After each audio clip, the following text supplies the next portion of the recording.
오늘 이 시간은요, 방금 봉독해드린 열왕기 하 7장 1절부터 엘리사의 표적을 통해서 교훈해 주시는 내용 가운데에서 대적을 파멸케 나가시는 표적을 통해서 엘리사가 하나님이 보내신 참 선지자시고 참 선지자시기 때문에 엘리사의 입에서 나오는 모든 말씀이 살아계신 하나님의 말씀이므로 하나님은 살아계신 참 신이심을 북이스라엘에게 교훈해 나가시는 섭리의 내용들을 살펴보려고 합니다.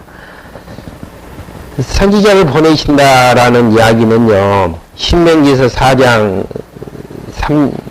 18장 18절 내용에서 내가 한 선지자를 세울 것이다. 그리고 그 입술에 여호와 하나님의 말씀을 주실 것을 약속하시는 부분이 신명기서 18장 18절부터 18절하고 22절에 나와져 있고요. 또 그 선지자를 통해서 표적을 일으킬 것에 대한 내용은 모세를 통해서 표적을 행하셨던 것처럼 이스라엘 자손들에게 교훈하실 때에 표적을 행할 것에 대해서 신명기서 4장 34절 26장 8절에 보면은 모세를 통해서 하나님의 말씀을 증거할 때에도 표적을 일으키시는 하나님이심을 신명기서 4장과 26장 내용에서 이제 확인해 주고 있습니다.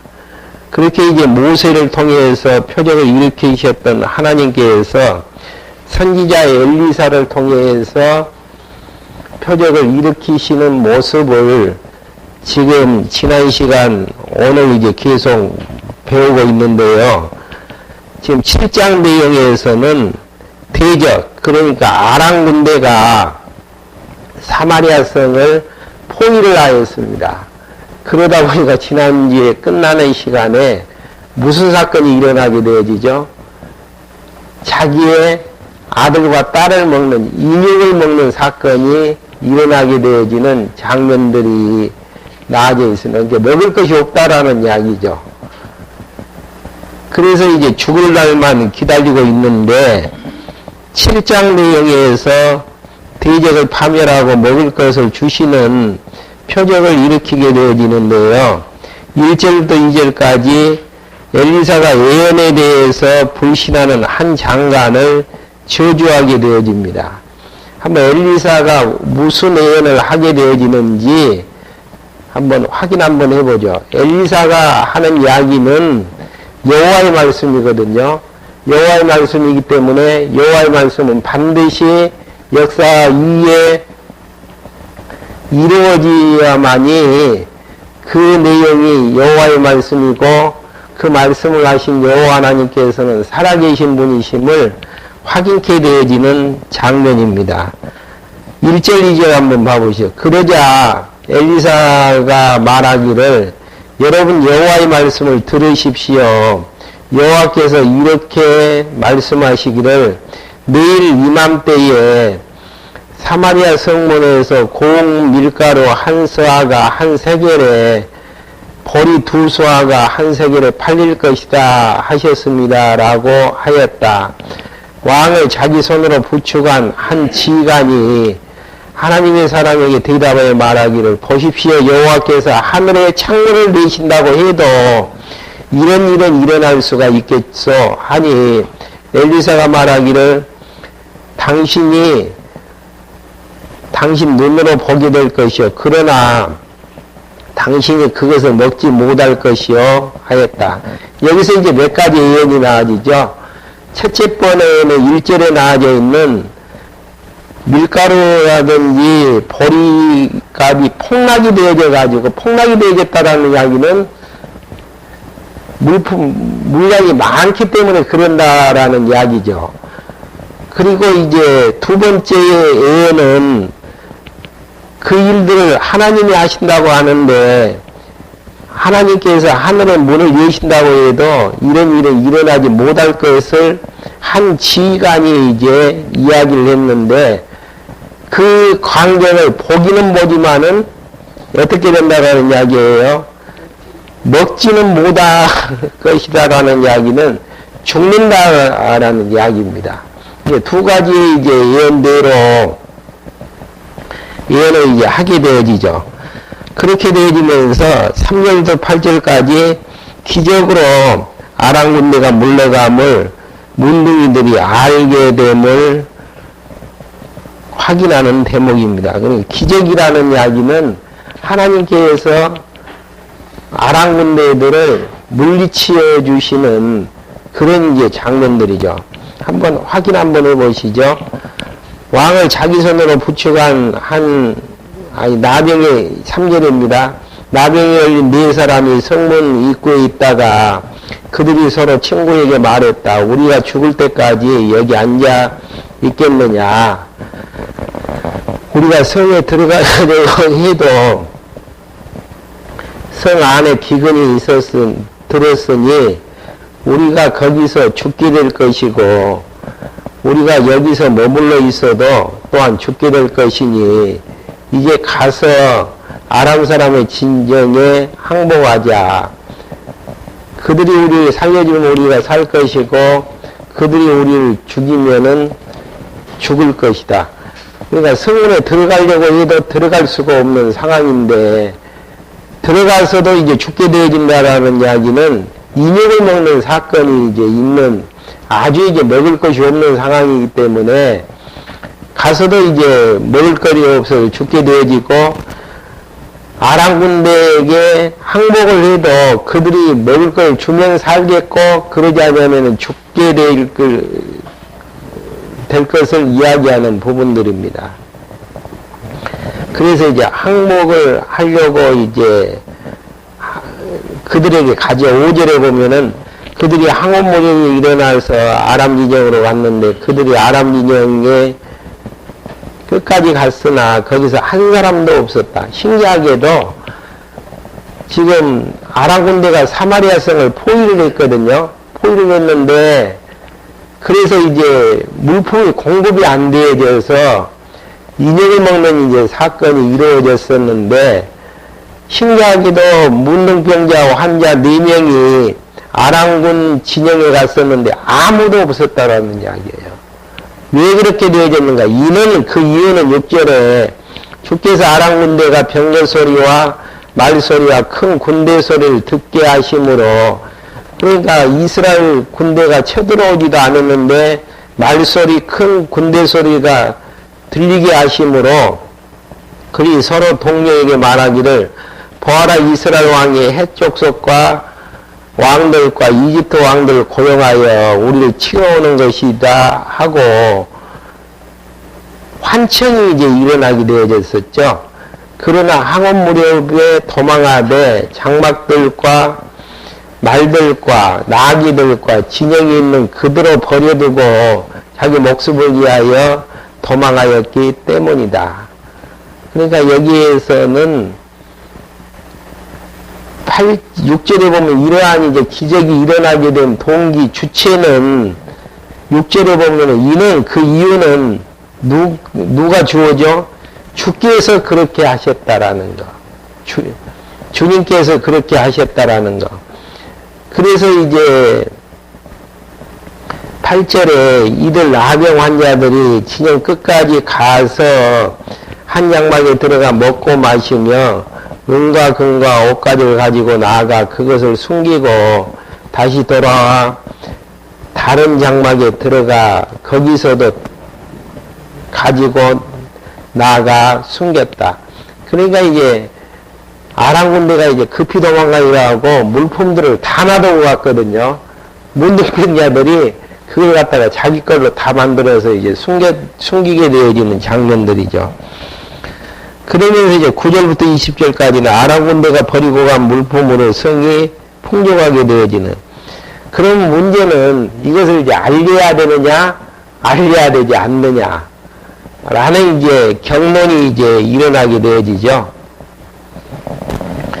구절에 보니까 그러다가 그들이 친구들에게 서로 말하기를 우리가 이렇게 행동하는 것이 옳지 않다.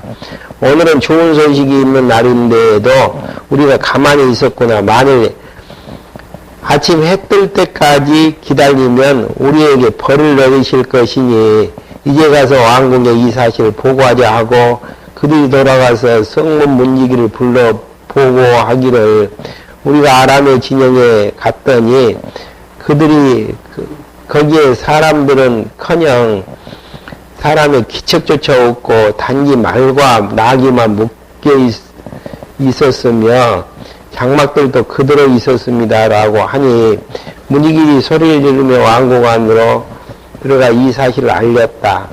왕이 밤중에 일어나 신하들에게 말하기를 아람 사람들이 우리에게 이렇게 행한 것은 분명히 의도한 바가 있을 것이다. 내 생각에는 그들이 진을 떠나 들에 매복하여 말하기를 그들이 성에서 나오면 우리가 그들을 사로잡고 성으로 들어가자 했을 것이다. 그러니까 전략적으로 이제 그렇게 했을 것이다라고 왕은 이제 의심을 해서 정탐꾼들을 보내는 이제 장면이 나오고 있습니다. 그래서 이제 정탐꾼을 보냈는데 14절에 그들이 말이 끄는 병거 2대와 그 말들을 끌어내니 왕이 아람 진영 뒤로 보내며 명령하기를 가서 정탐하여라 하였다. 그들이 요단까지 따라갔는데 아람 사람들이 급히 도망하여 버리고 간 옷과 가구들이 길에 가득 차 있었으므로 전령들이 돌아와 왕에게 알렸다. 정탐꾼을 보냈는데도 그게 이제 사실로 이제 드러나게 되어졌었죠. 그래서 이제 백성들이 가서 아람 진영을 약탈하였으므로 여기서 중요한 것은 여호와의 말씀대로 고운 가루 한 서아가 몇 세겔요? 한 세겔. 보리 2수아가 한 세겔이 되었다. 그러니까 폭락되어지는, 너무 물품들이 많기 때문에 폭락되어지는 값으로 엘리사가 했던 내용대로 그대로 이제 이루어지게 되어지는 표적이 이제 일어나게 되어질 것이죠. 그러면 이제 첫 번째 약속은 성취가 되어졌었고, 두 번째 약속인 하나님은 그렇게 하시지 못할 것이다라고 이야기했던 신하가 이제 죽는 사건만 나와져 있잖아요. 그 신하는 어떻게 되어지는가 한번 봐보죠. 왕이 자기를 부축한 지휘관에게 여기 있네요. 성문을 감독하도록 시켰는데 그가 성문에서 백성들에게 밟혀 죽었으니 이는 왕이 하나님의 사람에게 갔을 때에 그 예언한 말씀대로였다.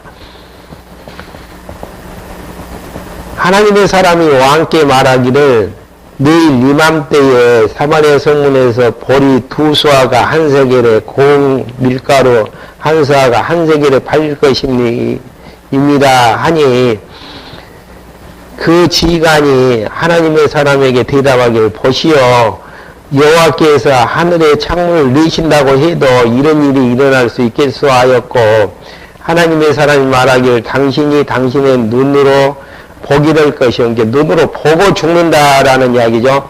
그러나 당신이 그것을 먹지 못할 것이라고 하였다.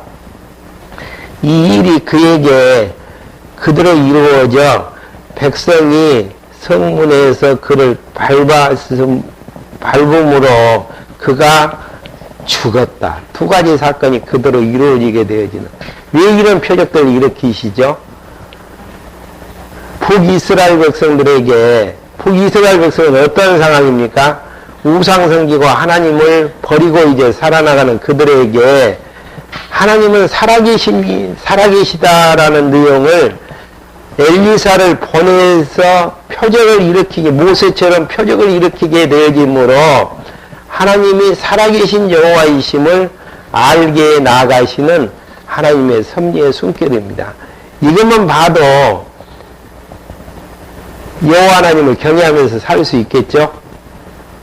근데 이제 뒤에 결과가 어떻게 되어지는지는 이제 조금만 뒤에 가보면 이제 그 답이 이제 떨어집니다.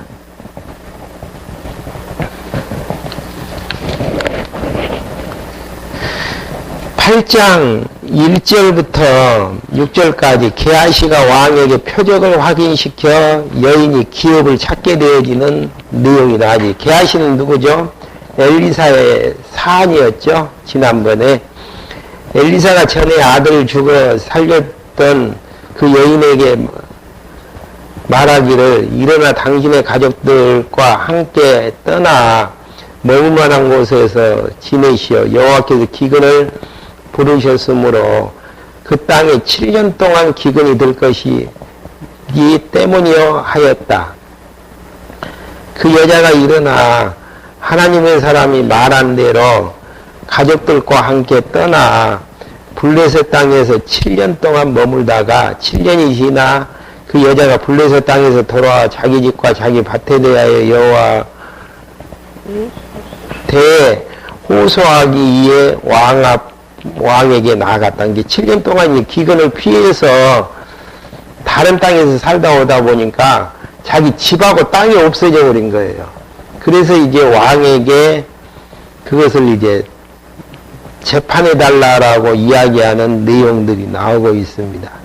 그때의 사절입니다. 하나님의 사람인 사안인 게하시와 대화를 하고 있었는데 엘리사가 행한 큰 일에 대해 내게 모두 이야기해봐라 하고 말했다. 게하시가 왕에게 엘리사가 죽은 자를 살린 일에 대해서 이야기할 때에 마침 아들을 살려준 바로 그 여자가 왕에게 자기 집과 자기 밭에 대해 호소하였으므로 게하시가 말하기를 이 여자가 바로 그 여자이며 그 아이가 바로 이 여자의 아들 곧 엘리사가 살려준 아이입니다 하므로 왕이 그 여자에게 그것이 사실인 일을 물으니 그 여자가 사실대로 말하였다. 왕이 그 여자를 위해 한 관리를 지정하며 말하기를 이 여자에게 속한 모든 것과 이 여자가 이 땅에서 떠날 때부터 지금까지 그 밭에서 생산된 모든 소출을 돌려주어라 하였다. 그렇게 해서 이제 7년 동안 이제 기근이 든다라고 해서 한 여인을 이제 피신케 했는데 그 문제를 이제 해결해 주는 내용들이 나와져 있습니다. 그 다음에 이제 7절부터 15절까지는 아람왕과 하사엘에 대한 엘리사의 예언이 이루어지는 또 이제 하나님께서 주시는 예언을 가지고 예언을 했는데 그대로 이루어지는 어떤 사건인가 한번 봐보시죠. 엘리사가 다마스쿠스에 갔는데 다마스쿠스는 이제 뭐 개혁성경에는 다메섹으로 번역이 되어 있는데요. 아람의 수도였죠. 아람왕 베나다시 병들어 있었다. 어떤 사람이 왕에게 보고하여 하나님의 사람이 여기 왔습니다 하니 왕이 하사엘에게 말하기를 그게 아람왕 베나다시 병이 들었는데 엘리사가 이제 왔다라는 이야기를 듣게 되어져서 그 베나다 이제 왕이 8절에 보니까 하사엘에게 말하기를 내 손에 선물을 들고 가서 하나님의 사람을 맞이하고 내가 이 병에서 낫겠는지 그를 통하여 여호와께 물어보라 하였으므로 하사엘이 그를 만나러 갔는데 낙타 40마리에 실은 다마스쿠스의 모든 귀한 의물들이 그 손에 있었다. 그가 가서 엘리사 앞에 서서 말하기를 당신의 아들 아람왕 베나닷에게 저를 당신께 보내어 제가 이 병에서 낫겠습니까? 라고 물어보라고 하셨습니다. 하였다. 엘리사가 그에게 말하기를 가서 왕께 반드시 나을 것이더라고 왕께 전하시오. 그러니까 엘리사가 베나닷에 대해서 첫째 번 예언이 병은 반드시 낫는다. 그 다음에 또 두 번째 예언이 나와지죠. 그러나 여호와께서 왕을 반드시 죽게 된다는 것도 내게 보여주셔서 하고 그러니까 두 가지 예언이죠. 병은 낫지만은 반드시 여호와께서 죽게 되어진다라는 거. 그러니까 예언이 한 개만 예언을 하게 되어지면은 사람 심리라는 게 우연히 그렇게 되겠다라고 이야기할 수가 있기 때문에 두 가지 예언이 한 번에 맞춰질 수 있도록. 그러니까 앞장 8장 내용에서도 7장 내용에서도 두 가지 예언이 그대로 이루어지는 것들을 확인을 해 주셨고요. 두 번째 베나다드 왕, 아람 왕인 베나다드 왕에 대한 예언도 병은 낫지만은 죽게 될 것이다라고 이야기하는 예언이 있습니다. 엘리사가 그에게 말하기를 가서 왕께서 반드시 나오실 것이다라고 왕께 전하시오. 그 이야기 했죠. 11절. 하나님의 사람이 그가 민망할 정도로 쏘아보다가 울기 시작했다. 하사엘이 내 주에 왜 우십니까? 하고 물으니 엘리사가 대답하기를 당신이 이스라엘 자손들에게 악을 행할 것이고 내가 알고 있기 때문이요. 당신이 그들의 요새에 불을 지르면 젊은이들을 칼로 죽일 것이고 아이들을 뇌동댕이 치며 임신한 여자의 배를 갈릴 것이요라고 하였다. 하사엘이 말하기를 선생님의 종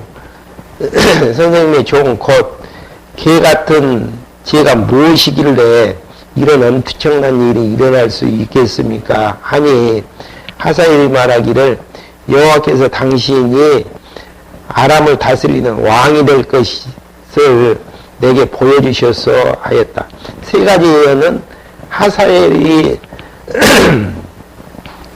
왕이 되어진다라는 거. 그래서 이제 14절에 보시면은 하사엘이 엘리사를 떠나 그의 주께로 돌아가니 왕이 그에게 묻기를 엘리사가 내가 내게 무엇이라고 말을 하였느냐 함으로 하사엘이 대답하기를 왕께서는 틀림없이 나으실 것이라고 제게 말씀하셨습니다 하였다. 이튿날 하사엘이 이불을 가져다가 물에 적셔 왕의 얼굴을 덮으니 그가 죽었고 하사엘이 그 뒤를 이어 왕이 되었다. 그러니까 베나닷이 낫지만은 죽게 된다라는 이야기, 베나닷의 뒤를 이어서 누가 왕이 된다라는 이야기입니까?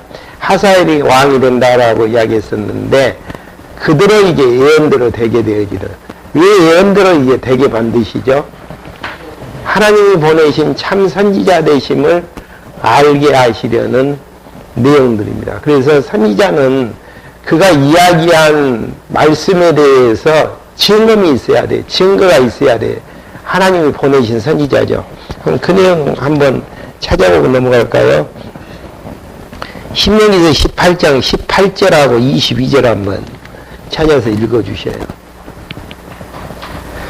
신명기서 18장 18절하고 22절.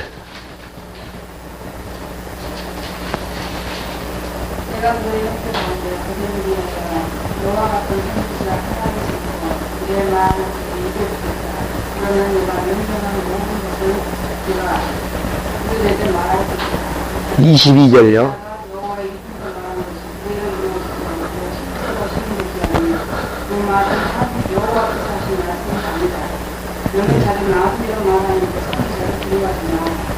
예, 선지자를 세워서 여호와의 말씀을 주실 것을 이야기를 하시고요.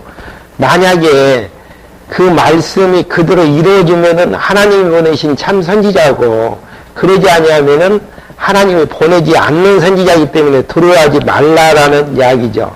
그리고 하나님이 보내신 참 선지자라는 이야기는 그 말씀을 입에 담게 해주시는 그 하나님이 살아계신 참 신이심을 알게 하시려는 하나님의 섭리의 숨결이 담겨져 있습니다.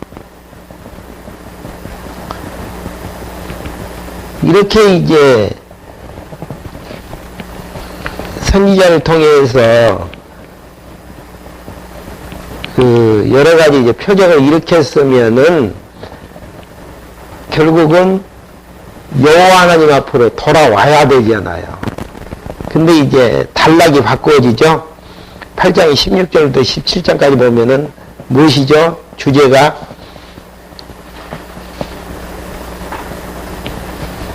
부방조의 폐망 과정들을 그리게 되어집니다.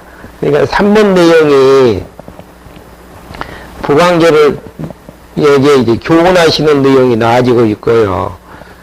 부방조의 폐망 과정을 그리고 있는데 그렇게 엘리사를 보내서 표적을 행했는데도 부패는 계속 될 수밖에 없는. 왜 그러죠?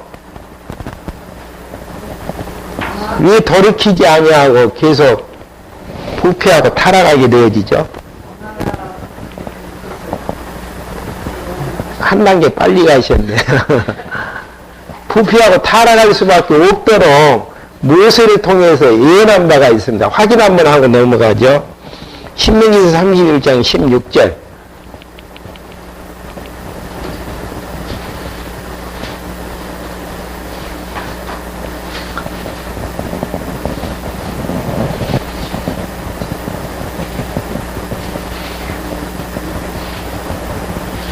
신명기서 31장 16절. 31장 16절. 죄송합니다. 31장 16절. 신명기서. 여호와께서 모세에게 말씀하셨다. 보아라, 너는 내 조상들과 함께 누울 것이나 이 백성은 일어나 자신들이 들어가 살게 된 그 땅에 이방 신들을 따라 음행을 할 것이며 그들이 나를 버리고 내가 그와 맺은 내 언약을 깨뜨릴 것이다. 예, 가나안 땅 들어가서 여호와를 버리며 언약을 어기게 될 것이다라고 예언을 했습니다. 그래서 이제 결국은 저주가 임하게 되어질 것인데 저주가 임하게 되어질 것을 신명기서 27장 26절에 확인하고 있습니다. 신명기서 27장 26절 한번 확인해 보세요.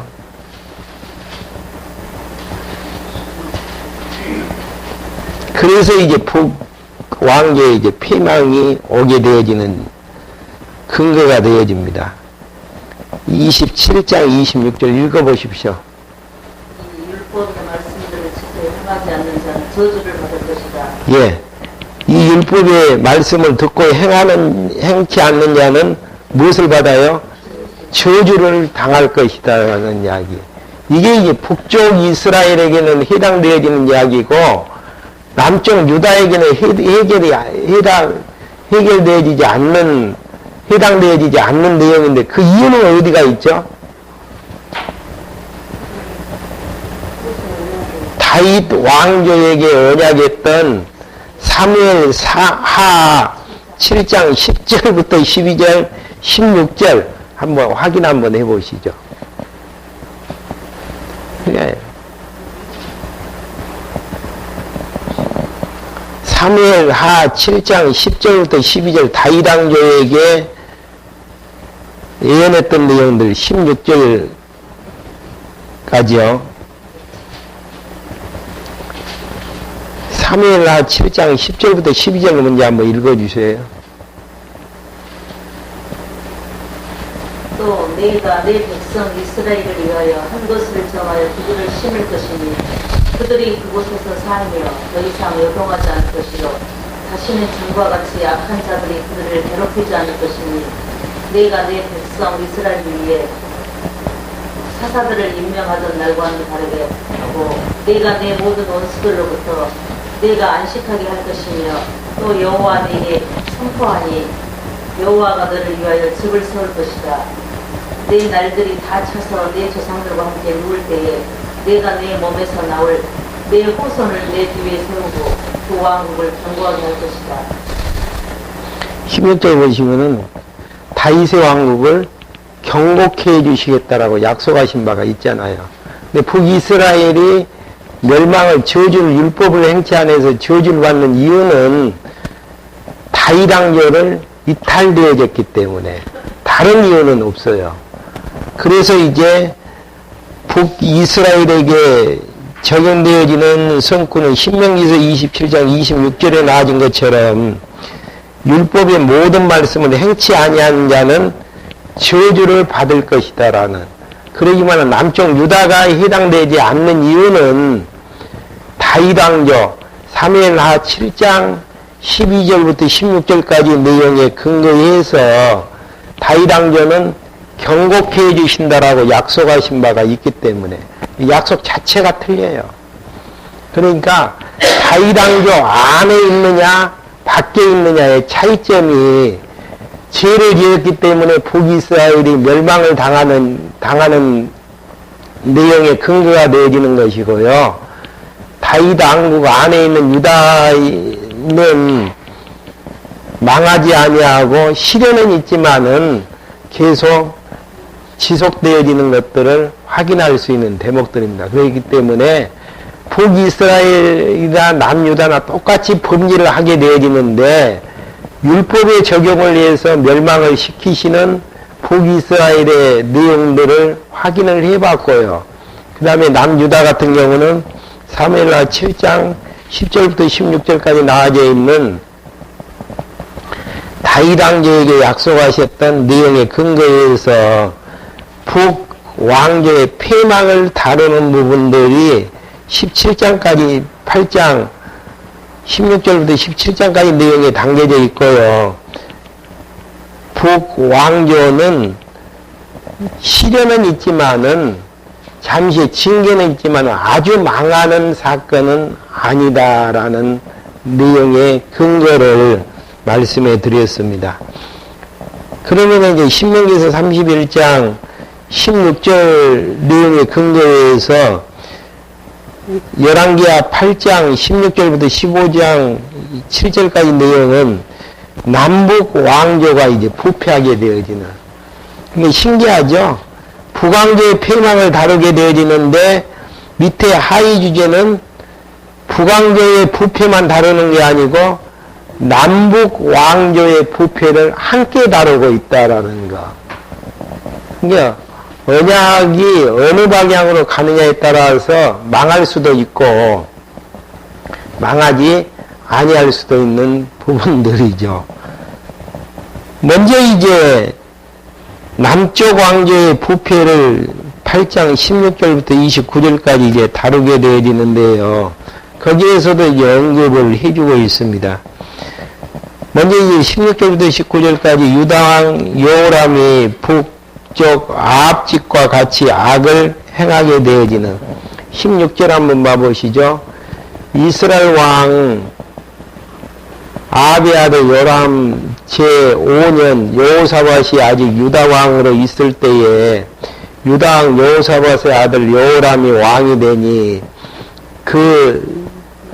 그가 32세에 왕이 되어 예루살렘을 8년 동안 다스렸다. 그가 이스라엘 왕들의 길을 따라 아합의 집이 행한 것처럼 하였으나 이는 아합의 딸이 그의 아내가 되었기 때문이다. 그가 여호와 보시기에 악을 행하였다.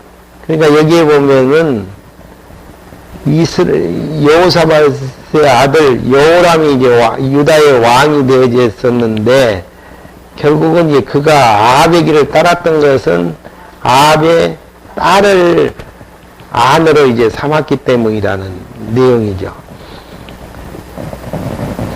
그러나 악을 행하였다. 그러나 여호와께서는 그 종 다윗 때문에 유다를 멸망시키는 것을 원치 않으셨으니 주께서 다윗과 그의 자손들에게 항상 등불을 주겠다고 약속하셨기 때문이다. 열왕기 상 11장 36절 한번 진짜 약속을 했는지 확인 한번 하고 넘어가지죠.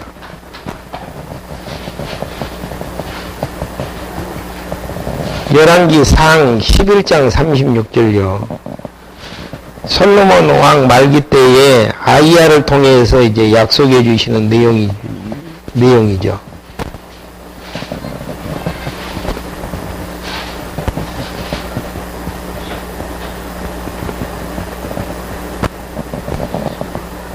열왕기상 11장 36절 한번 읽어주세요.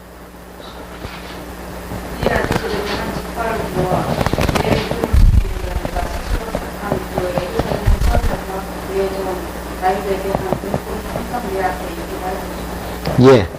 이게 솔로몬이 부패하게 되어졌을 때에 열 지파를 다 여로보암에게 준다. 그러기만 한 지파만큼은 남겨두어서 어떻게 하시겠다라는 이야기인가. 다윗에게 한 등불이 항상 있게 해주신다라고 약속해 주시는 내용입니다. 그러니까 북이스라엘은 죄값으로 멸망을 율법을 지키지 않아서 저주를 받지만은 남유다는 항상 등불이 꺼지지 아니할 정도로 보호해 주시는 이유는 하나님께서 이미 솔로몬에게도 약속하신 바가 있기 때문에 중요한 부분은 깨끗이 행했느냐 깨끗하지 못하느냐가 결정판이 아니고 하나님의 약속 안에 있느냐 약속 밖에 있느냐의 결정판임을 확인할 수 있는 내용들입니다. 20절부터 24절까지 여호람이 에돔을 치고 죽어 아들 아하시아가 왕이 되어지는 장면입니다. 여호람의 시대에 에돔이 발람을 일으켜 유다의 지배에서 벗어나자 자기들의 왕을 따로 세웠으므로 여호람이 자기 모든 병거들을 이끌고 사하를로 건너가서 밤에 일어나 자기를 포위한 에돔 사람들과 병거 지휘관들을 치니 그 백성이 자기 진영으로 도망하였다. 이와 같이 에돔이 반역하여 유다의 지배에서 벗어나 오늘날까지 이르렀으며 그때 림나도 역시 반역하였다.